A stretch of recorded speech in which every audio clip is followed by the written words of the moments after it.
தீபம், விளக்கேற்றும் எண்ணெய் மற்றும் அகர்பத்திகள் ஒரு தெய்வீக அனுபவம். சென்னை மெரினா கடற்கரையில செவித்திறன் குறைபாடுள்ள மாற்றுத்திறனாளிகள் விசில் ஊதி நூதன முறையில் போராட்டத்தில் ஈடுபட்டிருக்கிறார்கள்.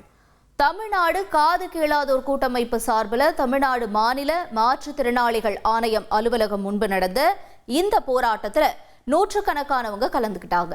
மாற்றுத்திறனாளிகளுக்கு வழங்கப்படக்கூடிய ரூபாய் 1000 உதவித்தொகையை ரூபாய் 6000 உயர்த்தணும். செவித்திறன் குறைபாடுள்ளவர்களுக்கு ஓட்டுநர் உரிமம் வழங்கணும்.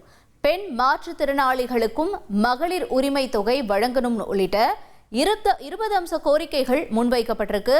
போராட்டத்துக்கு பின் பேசிய கூட்டமைப்பின் பொதுச் செயலாளர் ஜெய்சங்கரன், கோரிக்கைகள் நிறைவேற்றப்படவில்லை என்றால் வரவிருக்கும் சட்டமன்ற தேர்தலை புறக்கணிப்போம்னு தெரிவிச்சிருக்காரு.